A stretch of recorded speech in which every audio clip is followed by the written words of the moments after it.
Today's Tips du Jour mailbag question comes to us from Canada. Robert, I'm replacing a bridge on my guitar. What is the best way to clamp the new bridge in place? Matt in Canada. Well, Matt, you've probably seen me in my online video course and some of my other videos using an LMI vacuum clamp with a vacuum pump. That's my preferred method. However, sometimes it's not feasible or a little more difficult to do that.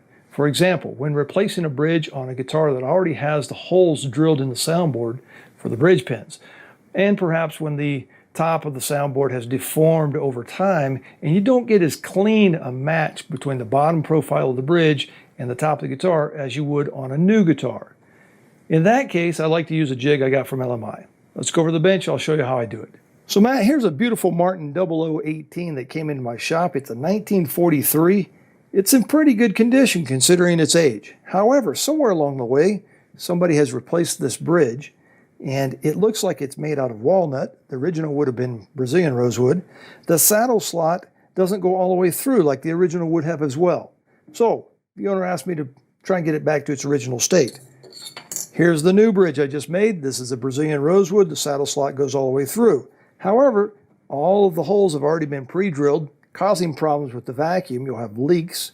Also, the top is quite deformed in this area, so I don't have quite as clean a match as I would like. It's very, very close, but I like to get a little bit more than just a vacuum pushing down from the top. I like for some clamping to come up from underneath as well.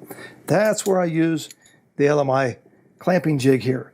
This is a nice little jig, comes with some wing nuts on the inside here. I just pull these off.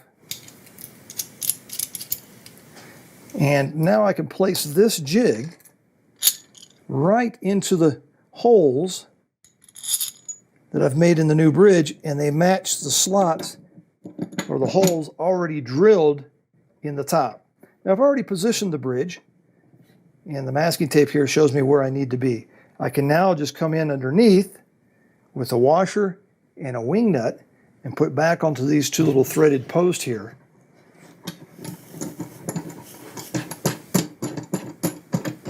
And that allows me to really suck the bridge down cleanly to the top, and it's applying upward pressure from the inside as well. So the clamp, or the screw of the clamp, is really putting some hurt on that bridge. Do the same thing with this one.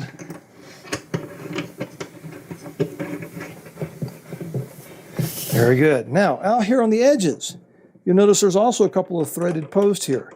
And what I like to do with those is place a couple of shims underneath there so I don't mar up the new bridge. Just place that under there like that and apply a little bit of downward pressure. What that does is make sure that the ends of the bridge, those wings out there, really get good clamping pressure and are sucked down. And that's all it takes. Much, much easier than trying to fight all of those clamps through the sound hole, although it is a viable option and sometimes I use it. But this is a really slick way of doing it. If you still wanted to come in and put a clamp through the sound hole here and suck this part down, you certainly could. By the way, LMI also makes a version of this jig for classical bridges as well.